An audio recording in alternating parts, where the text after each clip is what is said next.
Hoje no Bíblia Comentada falaremos sobre o capítulo 7 do livro de Esther, um dos momentos mais decisivos dessa história fascinante. Vamos caminhar pelo segundo banquete preparado pela rainha, onde coragem, sabedoria e a providência divina se entrelaçam num cenário de tensão e justiça. Veremos como Esther se posiciona com firmeza diante do rei Assuero, denunciando a traição de Amã e revelando o plano de destruição contra seu povo, num desenrolar cheio de significado espiritual e histórico. Prepare seu coração, porque o que vamos encontrar aqui é a prova viva de que Deus age de forma poderosa, mesmo quando tudo parece perdido.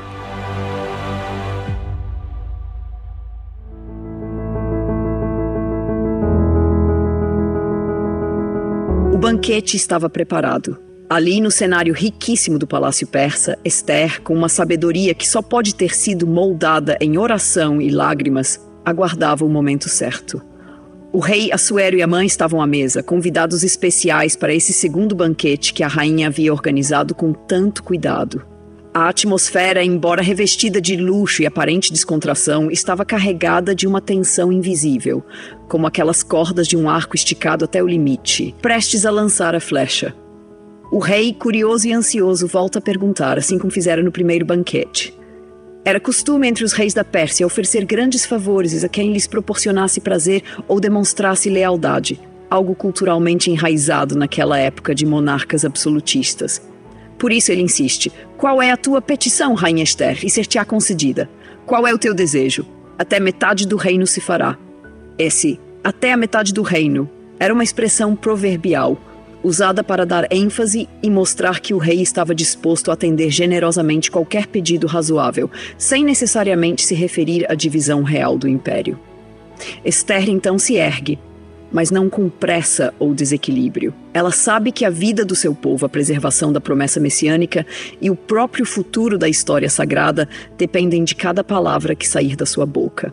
Não há espaço para erros. É uma dança fina entre coragem e sabedoria.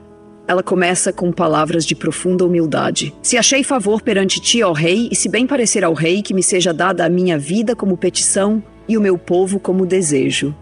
Que cena forte! A rainha, aquela que habitava nos aposentos mais nobres do palácio, que usava as vestes mais finas da época, que desfrutava de privilégios inigualáveis, agora se apresenta como uma suplicante.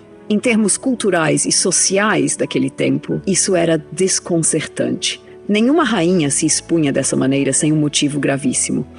E Esther, de forma magistral, personaliza o problema. Não diz simplesmente a um povo sendo ameaçado, mas a minha vida está em risco. Ela conecta o destino do seu povo ao seu próprio destino, forçando o rei a reagir emocionalmente, sem distância ou neutralidade. A razão do pedido vem logo depois, porque fomos vendidos, eu e o meu povo, para sermos destruídos, mortos e exterminados. O verbo vendidos aqui resgata a história recente, aquela ordem de aniquilação contra os judeus que Amã havia conseguido do rei mediante suborno, oferecendo uma soma colossal de prata, como está relatado em Esther, capítulo 3, versículo 9. Esse uso do termo vendidos é carregado de dor e de denúncia. Era como se dissesse: nossas vidas foram negociadas como mercadoria barata. E mais, Esther argumenta com uma lógica delicadíssima, que revela sua inteligência espiritual e emocional. Ela afirma: se ainda como servos e servas nos tivéssemos sido vendidos, calar-me-ia, ainda que o opressor não compensaria a perda do rei. Ou seja, se fosse apenas uma questão de escravidão, que já era algo terrível, mas não fatal, ela se calaria para não incomodar o rei por algo menor. Contudo, aqui estamos falando de extermínio, de aniquilação total, algo que prejudicaria até mesmo o próprio rei, porque a perda dos judeus, um povo de habilidades administrativas, comerciais e financeiras notáveis, traria prejuízo real para o império. Essa sutileza, carregada de ironia e verdade, ecoa no ambiente como um trovão abafado. O rei Assuero, ouvindo essa súplica carregada de emoção e razão, responde com indignação fervente: quem é esse? E onde está o que teve a ousadia de fazer assim? É importante a gente imaginar essa cena viva. O rei, acostumado a ser o soberano inquestionável, agora sente-se traído e desafiado dentro do próprio palácio. Na cultura persa, qualquer plano oculto que ameaçasse a segurança do reino era considerado traição, e a traição era punida com morte imediata. A pergunta do rei revela não só a sua ira, mas também a sua surpresa genuína. Ele não tinha associado o decreto genocida ao perigo que agora percebia. O ambiente naquele momento deve ter ficado pesado como chumbo. Cada respiração parecia doer. E Esther, sem vacilar, responde apontando o dedo da verdade. O homem, o opressor e inimigo, é este mau Amã. Que momento glorioso! Esther, a jovem judia órfã criada por Mardoqueu, se ergue diante do mais poderoso monarca da terra e expõe o mal escondido sob as máscaras da política palaciana. A coragem dela é de uma grandeza que não dá para medir apenas com palavras humanas. Amã, o orgulhoso amalequita, aquele que se achava invencível, se vê de repente despido de toda sua arrogância. O texto diz que Amã se perturbou perante o rei e a rainha. Perturbou-se, como quem é tragado por um pânico irreversível. Como quem vê a morte batendo à porta sem sequer poder esboçar uma defesa. E faz todo sentido histórico. Nos registros arqueológicos e históricos da Pérsia Antiga, sabe-se que a cultura do Império valorizava a lealdade absoluta e punia conspirações com extrema rapidez. Amã sabia que sua cabeça já estava a prêmio no exato momento em que Esther revelou sua identidade e acusação. O que acontece aqui não é só uma questão de justiça política, é uma manifestação do agir providencial de Deus nos bastidores da história. Num contexto onde os judeus estavam dispersos pelo vasto império, vivendo entre diferentes culturas e sob leis humanas muitas vezes injustas, Deus se move soberanamente, utilizando pessoas comuns, como Esther e Mardoqueu, para preservar o plano de redenção que culminaria séculos depois na vinda do Messias. E olha só, tudo isso acontece num cenário onde as leis dos medos e persas, uma vez assinadas, não podiam ser revogadas, segundo registros antigos como o cilindro de Ciro. A luta dela não era apenas contra Amã, mas contra um sistema jurídico imutável e uma cultura impiedosa. E mesmo assim, com jejum, oração e dependência de Deus, ela se coloca entre a espada e a parede e age. Essa história ecoa na nossa alma porque nos lembra que Deus nunca é indiferente ao sofrimento do seu povo. Ele move céus, terras e corações para cumprir seus propósitos. Não importa quão fechado pareça o caminho ou quão poderosa seja a oposição, o braço do Senhor não está encolhido para que não possa salvar, nem seu ouvido surdo para que não possa ouvir, como está registrado em Isaías capítulo 59, versículo 1. Ao ver esse desenrolar, fica tão claro que a verdadeira realeza não está no título, nem na coroa, nem nas roupas bordadas em ouro fino. A verdadeira realeza se manifesta na coragem de se colocar na brecha pelos outros, na capacidade de usar a posição não para si mesmo, mas para glorificar a Deus e proteger os vulneráveis. Esther nos ensina que há momentos em que o silêncio é cumplicidade, e falar é a única opção digna. O banquete da rainha, então, se torna não apenas o palco de uma revelação, mas o tribunal onde a justiça começa a ser desenrolada.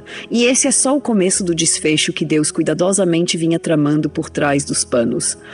Ainda tem muita coisa linda e profunda para a gente explorar nessa história fascinante. Amã estava ali, paralisado, sem chão, como um animal acuado, sem ter para onde correr.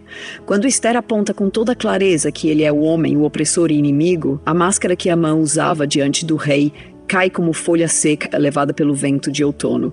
O texto sagrado, com uma precisão que arrepia a alma, nos diz que Amã se perturbou perante o rei e a rainha. Não era só medo, era a consciência pesada de quem sabia que seu fim estava selado. O rei Assuero, ao ouvir a denúncia, se levanta furioso do banquete do vinho e sai para o jardim do palácio. Esse movimento do rei é muito significativo. Historicamente, era costume dos reis da Pérsia tomar decisões importantes em momentos de recolhimento, para não agirem com ira cega. O jardim do palácio, descrito em registros arqueológicos como um espaço de grande beleza e simbolismo, era usado tanto para momentos de prazer quanto para reflexão. Assuero precisava raciocinar. Amã tinha conspirado contra a rainha, mas também havia colocado o próprio rei numa situação constrangedora, fazendo endossar um decreto genocida sem saber. Enquanto isso, Amã vê que a situação está fora de controle e, movido pelo instinto de sobrevivência, implora por sua vida diante de Esther. A ironia aqui é tremenda. Aquele que decretou a morte de um povo inteiro agora se curva desesperado diante de uma mulher a quem ele jamais teria concedido misericórdia. O texto diz que Amã se lançou sobre o leito em que Esther estava. E é importante lembrar que nos costumes persas, o leito não era exatamente uma cama como conhecemos hoje, mas uma espécie de divã onde se comia reclinado. A cultura persa considerava um ato de extrema insolência um homem se aproximar tanto assim da mulher do rei, ainda mais tocando o leito onde ela estava. Isso era uma afronta inaceitável, uma ofensa direta à honra real. O historiador Flávio Joséfo descreve que qualquer gesto impróprio perto das mulheres do harém real era punido com a morte imediata, sem necessidade de julgamento. Nesse exato momento, o rei volta do jardim. Ao ver a cena de Amã prostrado sobre o leito de Ester, sua ira explode, e ele exclama: "Porventura quereria ele também forçar a rainha perante mim nesta casa?" Essa acusação sela definitivamente o destino de Amã. O texto bíblico é direto e dramático. Saindo esta palavra da boca do rei, cobriram o rosto de Amã. Cobrir o rosto de alguém diante do rei era o sinal de que estava condenado à morte. Não haveria mais conversa nem apelação. Era o fim. Arbona, um dos eunucos que serviam ao rei, percebe a situação e, com uma pontada de oportunismo e também de justiça, aproveita para informar: "Eis que também a forca que Amã preparou para Mardoqueu, que falara para o bem do rei, está junto à casa de Amã, de 50 côvados de altura." Olha que coisa tremenda. Amã, que havia tramado a morte de Mardoqueu, aquele que tinha salvado o rei de uma conspiração tempos antes, como vimos em Ester capítulo 2, havia mandado preparar uma forca altíssima, cerca de 25 metros, segundo a medida do côvado da época. Essa altura exagerada tinha uma intenção simbólica: humilhar publicamente seu inimigo. Ele queria que todos vissem de longe a desonra de Mardoqueu. E agora o próprio Amã é quem será pendurado nela. O rei não pensa duas vezes e ordena: "Enforcai-o nela." E o texto fecha essa cena com uma nota pesada e ao mesmo tempo libertadora. Então enforcaram Amã na forca que ele tinha preparado para Mardoqueu, e a ira do rei se aplacou. O que acontece aqui é de uma força simbólica impressionante. Amã caiu na cova que ele mesmo cavou, como bem diz o Salmo 7, verso 15. Ele abriu uma cova e a fez funda, e caiu na cova que fez. A justiça divina, mesmo quando tarda aos olhos humanos, jamais falha. O mesmo instrumento de morte que Amã planejou para o justo se tornou o meio de sua própria condenação. Do ponto de vista histórico e social, o povo judeu estava agora, por meio da intervenção corajosa de Ester e do favor de Deus, preservado da destruição. No contexto da cultura persa, onde o decreto real não podia ser revogado, isso era fundamental. O problema precisava ser solucionado de dentro do sistema, com sabedoria, coragem e fé. Esse episódio nos mostra uma verdade tão clara quanto a luz do meio-dia. Deus é especialista em reverter quadros que parecem irreversíveis.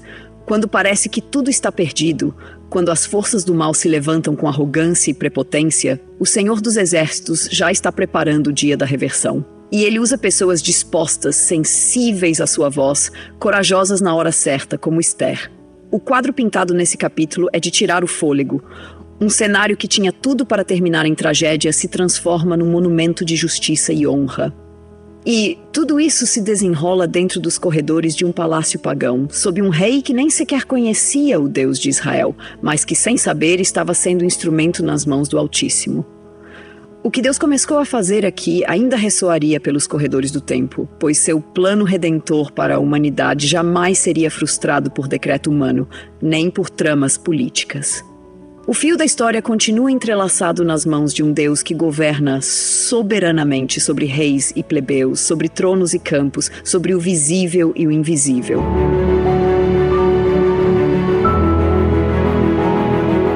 Hoje no Bíblia Comentada falamos sobre o capítulo 7 do livro de Ester, mergulhando na poderosa narrativa que retrata a coragem, a fé e a providência divina no meio da adversidade. Vimos como Ester, com graça e sabedoria que ultrapassam os padrões humanos, colocou sua própria vida em risco para interceder por seu povo diante do rei Assuero. Acompanhamos cada detalhe daquele segundo banquete, onde, com palavras carregadas de verdade e respeito, ela expôs o terrível plano de Amã, desmascarando diante do rei da história. Refletimos sobre a fúria justa do rei ao descobrir a trama perversa escondida sob suas ordens, entendendo que nos bastidores do palácio persa, Deus já orquestrava uma virada que mudaria o destino de toda uma nação. Vimos Amã, o arrogante inimigo dos judeus, ser derrotado pelo próprio instrumento que preparara para o justo Mardoqueu, provando que, como bem ensina a palavra, quem cava uma cova para o justo acaba nela caindo. Cada gesto, cada palavra e cada silêncio em Esther capítulo 7 nos ensinou que Deus nunca está distante, mesmo quando não o vemos mencionado diretamente. Ele trabalha através de circunstâncias, pessoas e acontecimentos, conduzindo sua vontade com uma precisão que o mundo jamais consegue impedir. E mais, aprendemos que, mesmo em ambientes hostis, mesmo quando tudo parece selado contra nós, há espaço para que a fé, a coragem e a sabedoria alterem os rumos da história. Hoje, ao olharmos para Esther, somos convidados a sermos também intercessores corajosos, agentes de transformação onde Deus nos plantou.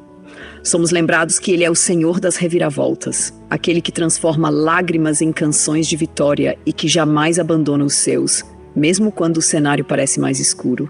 Foi maravilhoso caminhar por esse pedaço tão precioso das Escrituras com você. Que essas verdades ecoem forte no seu coração e tragam ânimo para confiar que no tempo certo Deus age e age de maneira perfeita.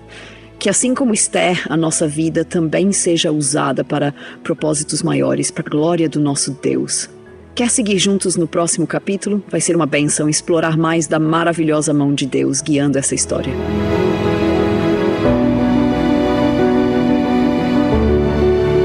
Texto e produção Douglas Vieira.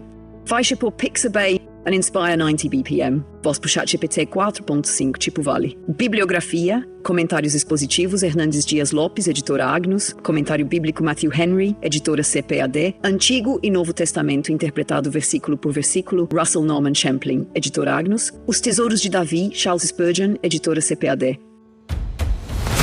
Chegamos ao final de mais um episódio do Bíblia Comentada. Foi bom demais ter você aqui comigo, mergulhando juntos na palavra que transforma e acolhe corações. E não esqueça, todo domingo temos um encontro marcado com os Salmos. De segunda a sexta, seguimos capítulo por capítulo pela Santa Palavra e aos sábados, aquela mensagem especial, direta ao coração, para renovar suas forças e alimentar sua fé. E você já sabe, o Bíblia Comentada está disponível nas principais plataformas de streaming. Siga, compartilhe e abençoe ainda mais pessoas através da Palavra de Deus.